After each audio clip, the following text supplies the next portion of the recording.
တပတ်တာအသက်ရှိတဲ့ကလေးစင်လေးတွေဟာသူတို့ဘဝရဲ့ပထမဆုံးစံတက်မှုကိုရင်ဆိုင်နေရပါတယ်။အစာရင်းမြစ်တွေကုန်ခန်းလာတဲ့အတွက်သူတို့မှာလှည့်အဖွဲနဲ့အတူအစိမ်းရောင်မြက်လည်များကိုရှာဖို့မိုင်အများကြီးအဝေးကိုပြောင်းရွှေ့သွားဖို့မလွဲမရှောင်တာဖြစ်နေပါတယ်။ဒါပေမဲ့သူတို့မိသားစုလမ်းကြောင်းရှိမှာတော့မိုးရာသီကြောင့်ရေတက်ပြီးအရှိန်ပြင်းထန်နေလေမြစ်ကြီးတစ်စင်းချီနေပါတယ်။ရေလေကအညစ်တကြီးပါဝင်ပြီးမြစ်မာလာသလိုအရှိန်လည်းအယမ်းမြန်ပါတယ်။ဒီလိုမြစ်ကိုဖျက်ကျော်ဖို့ဆိုတာကျွမ်းကျင်မှုရင်အားနဲ့အတွေ့အကြုံလိုအပ်ပါတယ်။ဒါတွေကတော့ဒီစင်ကလေးလေးတွေမှာလုံးဝမရှိပါဘူး။သူတို့လုံနိုင်တာကတော့မိခင်စင်ရဲ့ခြေထောက်တွေကိုတင်းတင်းဖက်ပြီးကြောက်ရွံ့နေတဲ့အနေအထားနဲ့တလန်းချင်းချီတန့်သွားရတာပဲဖြစ်ပါတယ်။ဒါပေမဲ့ရေအရှိန်ပြင်းထန်မှုကသူတို့ကိုချက်ချင်းအလွတ်သွားစေပြီးခြေထောက်တွေကိုလွှတ်ချလိုက်သလိုဖြစ်စေပါတယ်။နောက်ဆုံးတော့သူတို့မရက်နိုင်တော့ပါဘူး။ဘလောက်ပဲမိခင်စင်ကိုတင်းတင်းကတ်ကတ်ဖတ်ထားမယ်ဆိုပေမဲ့ရေအရှိန်ကသူတို့ရဲ့ခန္ဓာကိုယ်တင်းငယ်မှုနဲ့မတူဘဲအလွန်ကြီးမားလွန်ပါတယ်။အမေရောင်ရေထဲမှာမိခင်စင်တွေကအားမနဲ့ခံကြိုးစားနေကြပါတယ်။သူတို့ရဲ့လက်ရှိ train တွေနဲ့ကလေးတွေကိုပတ်ထားပြီးကိုယ်တည်းကြီးနဲ့ကာကွယ်ဖို့ကြိုးစားကြပါတယ်။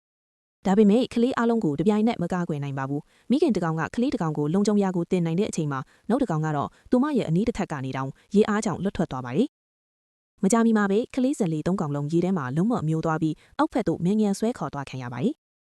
ရေလိုင်းတွေဟာအရန်အားကြီးလွန်းတဲ့အတွက်အရွယ်ရောက်ပြီးစင်ကြီးတွေတောင်တင်းငင်မရက်နိုင်ကြပါဘူးသူတို့ကမနာလိုစိတ်နဲ့ကြီးမားတဲ့အတန်းတွေထုတ်ပြီးအော်ဟစ်ကြတော့လေရေလိုင်းထဲမှာမြောက်လုံးလေးတွေလိုပျောက်ကွယ်သွားတဲ့ကလေးစင်လေးတွေကိုမကယ်နိုင်တော့ပါဘူး